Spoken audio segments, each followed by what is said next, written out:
And we're back. So we are now going to look at our next property. We are in the middle of looking at log properties. We looked at the product property. So this next one that we're going to look at is called the quotient property. The quotient property of logs. Quotient is that fancy math word. Remember, that means, yep, divide. Here we go. If I have the log base b of a quotient,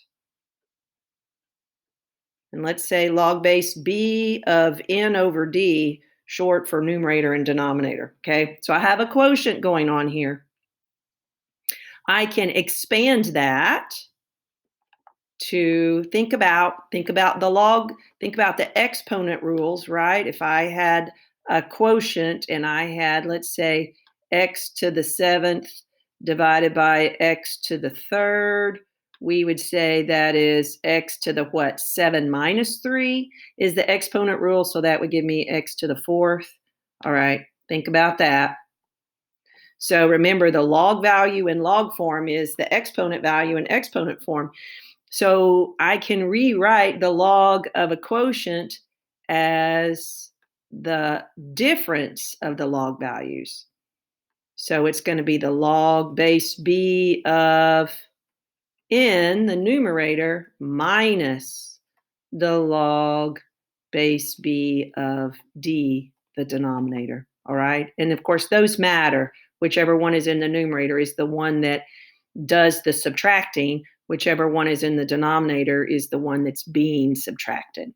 All right. And why does this work? Because logs and exponents are inverse functions. This is the property of exponents, so the inverse of that is the property of logs.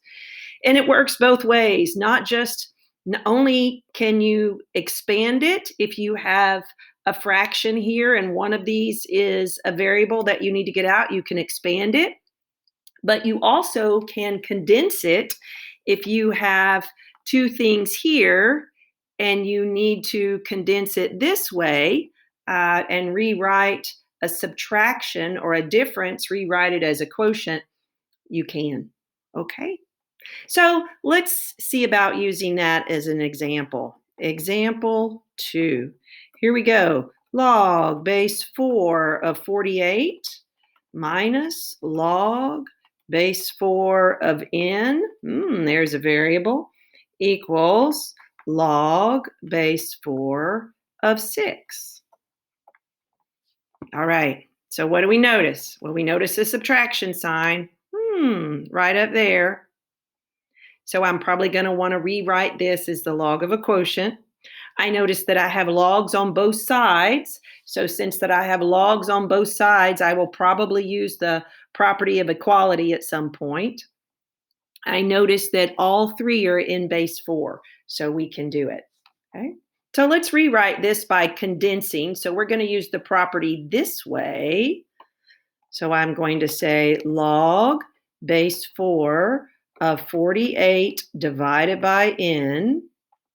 Okay, I condensed this, equals log base 4 of 6.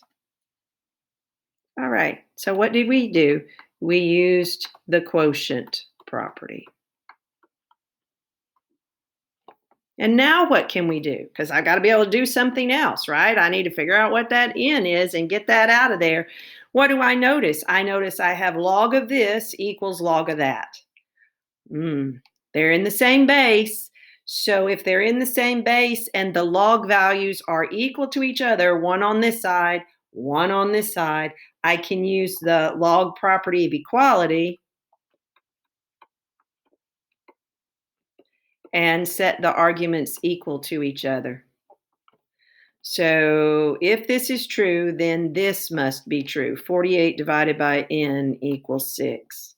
This is one you probably can do in your head. 48 divided by what equals 6? Oh, yeah. What? 8, right? So the algebra behind, n is 8. The algebra behind it is, of course, we multiply both sides by n and then divide both sides by 6. And this becomes 48 equals 6n divide both sides by 6. 48 divided by 6 is 8. 8 equals n, right? So complicated logs with the use of two properties became what? A one-step equation from 7th grade. Wow. Yay. And check, is there any problem with taking the log of 8? No. Can I take the log of 8? Yeah. So I don't end up with an error or domain error or anything like that. And dun da da da.